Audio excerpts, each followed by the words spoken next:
तो दोस्तों मेरा नाम है अमन सिन्हा और मैं एक सुपर हीरो फैन हूँ। मुझे super hero movies specially cinematic universe based movies और सीरीज देखना पसंद है। मेरा बहुत सारा समय कॉमिक बुक पढ़ते हुए निकलता है और इसीलिए मैं इन सिनेमैटिक यूनिवर्स बेस्ड मूवीज और सीरीज या इनसे रिलेटेड कोई भी कंटेंट हो उनका रिव्यू और ट्रेलर ब्रेकडाउन करता हूँ, जिनके साथ साथ हम इस चैनल पर कभी कभार फैन फिक्शन और थ्योरीज भी डिस्कस कर लेते हैं। तो क्योंकि मैं super hero fiction related content का बहुत बड़ा फैन हूँ और वो भी बहुत टाइम से, तो मेरे पास एक अच्छा खासा पर्सपेक्टिव है इस टाइप के कंटेंट को लेकर और इसीलिए आज मैं 2022 की सबसे बड़ी मूवी फ्रेंचाइजी से बात करना चाहता हूँ। इस फ्रेंचाइजी का नाम है मार्वल सिनेमैटिक यूनिवर्स, जिसमें आयरन मैन 1 से लेकर doctor strange in the multiverse of madness तक टोटल 28 मूवीज हैं। इस फ्रेंचाइजी को बनाने वाले मार्वल स्टूडियोज ने इन मूवीज से टोटल $25.5 बिलियन की बॉक्स ऑफिस में कमाई करी है। एक मूवी अगले महीने ही आने वाली है और 11 मूवी प्रोजेक्ट्स हमें पता है कि प्रोडक्शन में है।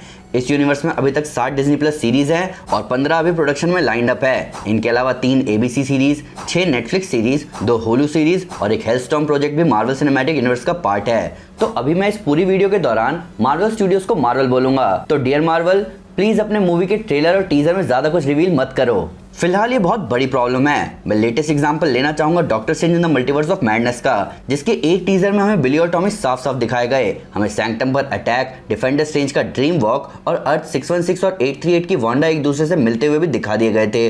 तो इसके बाद मूवी में छुपे रहने के लिए कुछ बचा ही नहीं था। हमें मूवी देखते वक्त हर सीन में ऑलमोस्ट अच्छा खासा आइडिया था कि आगे क्या होने वाला है। दूसरा एग्जांपल मैं लेना चाहूंगा शैंग-ची and the legends of the 10 rings का। यहाँ भी हमें ट्रेलर में मूवी के हर आइकॉनिक मोमेंट की झलक मिल ही गई थी। यहाँ तक कि अगर सरप्राइजिंग कैमियोज भी अगर ट्रेलर में दिखा दिए जाए तो क्या फायदा। हम फैंस को अबॉमिनेशन और वोंग के फाइट के बारे में ऑलरेडी पता था। हम ट्रेलर में ही देख चुके थे कि शैंग-ची 10 में से 5 रिंग तो कंट्रोल कर ही लेगा और लास्ट में ड्रैगन का दिखना तो दूसरे ट्रेलर में ही रिवील हो गया। अगर मार्केटिंग के दौरान ही सब कुछ रिवील हो जाएगा तो फैंस सिनेमा हॉल में किस मोमेंट का वेट करेंगे। इन मामलों में एवेंजर्स एंड गेम और इन्फिनिटी वॉर बहुत ऑन पॉइंट थे, खासकर एंड गेम, जहां थॉर का मोटा होना, प्रोफेसर हल्क, टाइम हाइस्ट और यहाँ तक कि फाइनल फाइट भी सीक्रेट रखी गई। तो वो ट्रीटमेंट हर मूवी को क्यों नहीं मिलता। मैं मानता हूँ कि मार्केटिंग नॉर्मल ऑडियंस के लिए की जाती है ताकि उन्हें पिक्चर हॉल तक लाया जा सके, पर तब भी बड़े डिटेल्स ट्रेलर में रिवील करना सही नहीं है। एटलीस्ट एक ट्विस्ट तो मूवी के लिए छोड़ देना चाहिए। जैसे एटर्नल्स में इकरस के विलन होने का ट्विस्ट बहुत जबरदस्त था। अच्छा हुआ ये चीज ट्रेलर में रिवील नहीं हुई। स्पाइडरमैन नो वे होम के केस में 3 स्पाइडरमैन होंगे ये सबको पता था, पर प्रोडक्शन और कास्ट ने कहीं भी इस बात को एक्सेप्ट नहीं किया मूवी के रिलीज से पहले, और इसी चीज ने फैंस का फन कई गुना तक बढ़ा दिया। तो किसी भी मूवी के ट्रेलर को बनाने के लिए एंड गेम वाला रूल लगाना ज्यादा बेहतर रहेगा, जहां सिर्फ मूवी के शुरू के 20 मिनट को यूज करके ट्रेलर बनाया जाए। डियर मार्वल, एक मूवी विलन्स पर भी ले आओ। डिज्नी फॉक्स की डील से पहले मार्वल में ये इशू था कि उनके पास कई सारे आइकॉनिक विलन्स नहीं थे, पर अब जब मार्वल के पास उसके जबरदस्त कैरेक्टर्स के राइट्स आ गए हैं तो अब तो एक मूवी विलन पर भी हो सकती है। जैसे एक सोलो थैनोस मूवी कितनी ऑसम होगी, या एक गैलेक्टस मूवी आने वाले फेज में फैंस के होश उड़ा देगी। एक डॉक्टर डूम मूवी जो कि बताएगा कि विक्टर वॉन डूम कितना खतरनाक कैरेक्टर है। एक मैग्नीटो मूवी तो फैंस हमेशा से देखना चाहते थे। कभी कभार नॉर्मल सुपर हीरो पर्सपेक्टिव से आगे बढ़कर बुरे विलन्स का पर्सपेक्टिव दिखाना भी जरूरी होता है, और मैं मानता हूँ कि लोकी सीरीज का नाम लिया जा सकता है इस रिक्वेस्ट के लिए। पर मैं बात कर रहा हूँ एक फुल फ्लेश्ड मूवी की जो कि धूमधाम से इन कैरेक्टर्स को सेलिब्रेट करे। मैंने और मेरे जैसे कई सारे फैंस ने थैनोस की स्टोरी पढ़ी है थैनोस की कॉमिक सीरीज में। एक विलन कैसे बना या मैड टाइटन के पीछे की मैडनेस कौन नहीं जानना चाहेगा, और इस टाइप की मूवी सक्सेसफुल रहेंगी।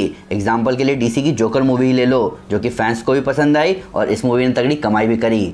डियर मार्वल, हमें थॉर रैग्नारोक जैसे और भी सुपर हीरो डुओ मूवी की जरूरत है। थॉर रैग्नारोक ऑलरेडी एक ऑसम मूवी थी, पर हम फैंस को और खुशी मिली जब हमने थॉर के साथ साथ यहाँ हल्क को देखा। 2 बड़े एवेंजर एक मूवी में, ये किसे अच्छा नहीं लगेगा। इसी रीजन से हमें falcon and the winter soldier भी बहुत पसंद आई। तो ऐसा तो बहुत सारे कैरेक्टर्स के साथ किया जा सकता है, और ये डुओज जितने अनएक्सपेक्टेड हो उतना मजा आएगा उन्हें देखने में। एग्जाम्पल के तौर पर एक डेयरडेविल और शी हल्क थ्रिलर मूवी जबरदस्त रहेगी। डेडपूल और हल्क की R-रेटेड मूवी तो हर फैन देखना चाहेगा। एक Scarlet Witch doctor strange movie भी जबरदस्त होती और फैंस ये मल्टीवर्स ऑफ मैडनेस से एक्सपेक्ट कर भी रहे थे, पर उसमें स्कारलेट विच ही विलन निकली। एक ल्यूक केज और आयरन फिस्ट की हीरोज फॉर हायर मूवी या सीरीज भी जबरदस्त रहेगी।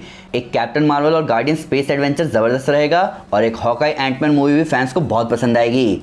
एक कैरेक्टर को किसी मूवी में देखने के बाद उसके दोबारा दिखने में बहुत लंबा टाइम बीत जाता है। थॉर द डार्क वर्ल्ड और थॉर रैग्नारॉक के बीच में 4 साल का गैप था। डॉक्टर स्ट्रेंज की पहली मूवी और अभी आई मल्टीवर्स ऑफ मैडनेस के बीच में 6 साल का गैप था, जिसके बीच में पूरी स्पाइडरमैन ट्रिलॉजी खत्म भी हो गई। फैंस आयरन मैन के साथ कई सुपर हीरोज की जोड़ी देखना चाहते थे, पर अब आयरन मैन तो है ही नहीं। तो डियर मार्वल, हमें आयरन मैन की बहुत ज़रूरत है। अब आपको लगेगा कि कौन सा सुपर हीरो फैन ये नहीं चाहता कि आयरन मैन वापस आ जाए, पर मैं खुद भी जितने लोगों से मिलता हूँ वो मुझसे एक ही सवाल पूछते हैं कि क्या आयरन मैन वापस आ सकता है। और इस सवाल के पीछे का सेंटीमेंट ये है कि ये लोग मार्वल या एमसीयू फैन बने ही थे आयरन मैन की वजह से।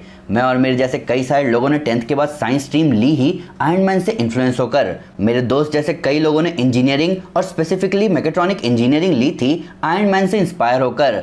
आयरन मैन लिटरली लोगों की लाइफ को इम्पैक्ट कर रहा था और उसको देखकर एक विश्वास होता था कि आदमी अपनी मेहनत और इंटेलिजेंस से कुछ भी अचीव कर सकता है, चाहे वर्ल्ड पीस ही क्यों ना हो। पर अब मार्वल सिनेमैटिक यूनिवर्स में रियलिज्म खत्म हो चुका है। यहाँ कॉस्मिक सुपर हीरोज हैं, यहाँ गॉड्स हैं, सॉर्सरर्स हैं और सुपर सोल्जर्स हैं, पर इनमें से कोई भी फैंस को वैसे इंस्पायर नहीं करता जैसे आयरन मैन हमें करके चला गया। तो जरूरी नहीं है कि टोनी स्टार की सैक्रिफाइस का मतलब ही होता है कि उस काम को पलटा नहीं जा सकता, पर फिलहाल एमसीयू में जरूरत है रियलिज्म की, कुछ ऐसे सुपर हीरोज की जिनसे फैंस ऐसे जुड़े कि उनकी लाइफ बदल जाए, लोगों को यकीन हो सुपर हीरोज पर और अपने आप पर भी। वापस वो मैकेनिकल एक्शन दिखे, वापस आर्क रिएक्टर की साइंस डिस्कस करी जाए, फिर से लोग बुक्स और रिसर्च पेपर निकाल कर आयरन मैन आर्मर की पॉसिबिलिटी ढूंढना शुरू करें और एक दूसरे से आर्ग्यू करें कि क्या पॉसिबल है और क्या नहीं। मैं कई लोगों को जानता हूं जो कि हाथ पर लाइट लगाकर रिपल्सर यूज करने की एक्टिंग करते थे। मैं कई लोगों को जानता हूं जो कि टी शर्ट के अंदर लाइट जलाकर टोनी स्टार्क बन जाते थे। इस लेवल पर फैन से कोई कैरेक्टर नहीं जुड़ा। हमने आयरन मैन से बहुत पहले Spiderman, Batman, Superman, Wolverine movies देखी हैं। इतने कट्टर फैंस उन कैरेक्टर्स के नहीं हैं जितने आयरन मैन के हैं। तो डियर मार्वल, टोनी स्टार्क नहीं तो कम से कम वो मैकेनिकल आर्मर एक्शन मूवीज एक बार फिर से ले आओ, ताकि एक नई जनरेशन की लाइफ बदल जाए। तो दोस्तों, ये था एक वीडियो लेटर मार्वल के लिए। अगर इस लेटर का कोई भी पार्ट आप सच होते हुए देखना चाहते हैं तो प्लीज इस लेटर को मार्वल तक पहुंचाने में मेरी मदद करें। आप इस वीडियो को #डियरमार्वल के साथ ट्वीट कर सकते हैं, पोस्ट या स्टोरी में लगा सकते हैं, इंस्टाग्राम मैसेज या मेल के थ्रू मार्वल तक पहुंचा सकते हैं। और अगर आपकी भी कोई और रिक्वेस्ट हो तो प्लीज मेरे कमेंट पर जरूर बताएं। मैं इस वीडियो के अगले एडिशन में उनको कवर करने की कोशिश करूंगा, पर फिर भी अगर उससे कोई डिटेल मिस हो गई हो या आपके कोई नया फैक्ट इस वीडियो से रिलेटेड तो प्लीज हमें कमेंट पर जरूर बताएं या हमारे सोशल मीडिया हैंडल पर हमारे साथ शेयर करें। हम हर जगह हैं। तो दोस्तों, अगर आप सुपर हीरो से रिलेटेड रैंकिंग वीडियोस देखना चाहते हैं तो मैं आपको हमारी टॉप 10 प्लेलिस्ट रेकमेंड करूंगा। साथ ही साथ अगर आपको वीडियो पसंद आए तो इस वीडियो को लाइक और शेयर जरूर करें और ऐसे कई सारे सुपर कंटेंट के लिए हमारे चैनल को सब्सक्राइब करना ना भूलें। Thank you guys, this is Naman Sinha and you are super super. Piece.